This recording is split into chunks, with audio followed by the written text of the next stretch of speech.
sugarcoat. He's a great experienced driver. So we're both islanders, born here, lived here all our lives, and I'll probably end up croaking here because I have no intentions of leaving. So it's a pretty wonderful place to live, and I'm going to show you why I love it so much as we drive through the beautiful countryside. Now, Prince Edward Island is a small province, but it is a very important province.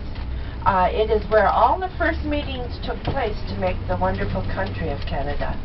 So I'm going to show you the building where all that took place. If must need, there is a restroom on board. There will be restrooms at our stop in about 35 minutes time. And also, when we stop at Green Gables, I'll be giving you times to be back and that. And everything will work out wonderful, and we're just going to have a great tour out to the North Shore. Now, I'm going to talk about different areas of the city, and I'm just going to sit down while I talk so you can see, because I know you can't see through me, right? And we're going to, first of all, take a drive through the city. We're redoing the whole parking lot here, so it's a little rough. We're just getting ready to pave it all. And you can see all the gravel here that has to be put down on your right before they put the pavement down. Now, that gravel would have come from Nova Scotia because we don't have any gravel here in the island. Our soil isn't that color. Our soil is red. So you're going to see some beautiful red soil because all the fields are just newly planted out in the countryside, which is quite nice. Now, Prince Edward Island is the smallest province with a population of 146,000. It's the smallest province in Canada. Charlottetown, the capital city that you're in now, has a population of 35,000 people.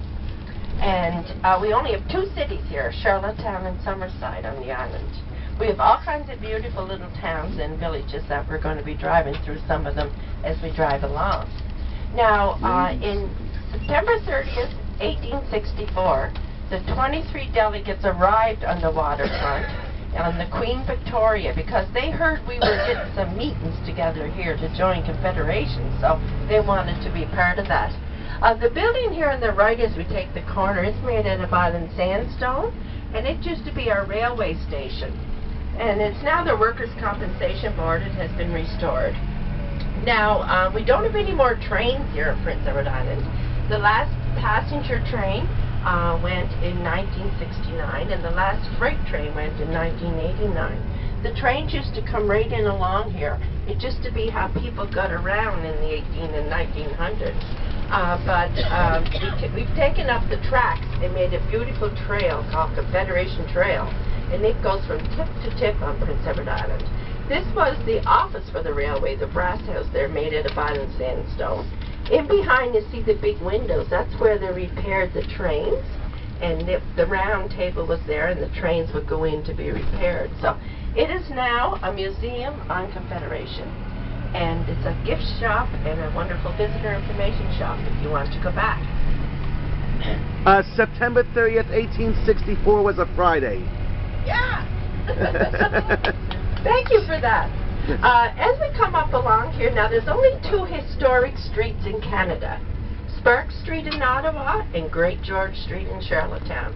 We're going to turn up this street. It was designated historic because this is the street that the delegates walked up to make our country, to have the meetings. It's also the street that Kate and William drove down. They came here on their honeymoon and drove down this street in the horse and buggy, which was a very exciting day. Look to your right. We'll just go slow here, Roger. Notice the boarded-in building, boarded-in window there. That building was built in 1856. It was our first bank, and the farmers used to pull up to that window and do their banking. So it's said to be the first ATM machine in North America. Coming up along here too, on the left you see St. Dunstan's University Place.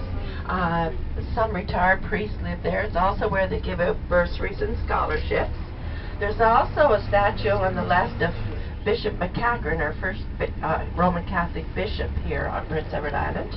You see two of the Fathers of Confederation on the right discussing Confederation there, the two John Hamilton Greys. They both have the same name.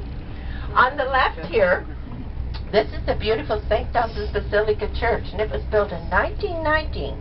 The spires go 200 feet up into the sky. It'd be really nice this afternoon if you walk up and visit that church. It has a beautiful 14-foot round rose window that came here from Germany, actually.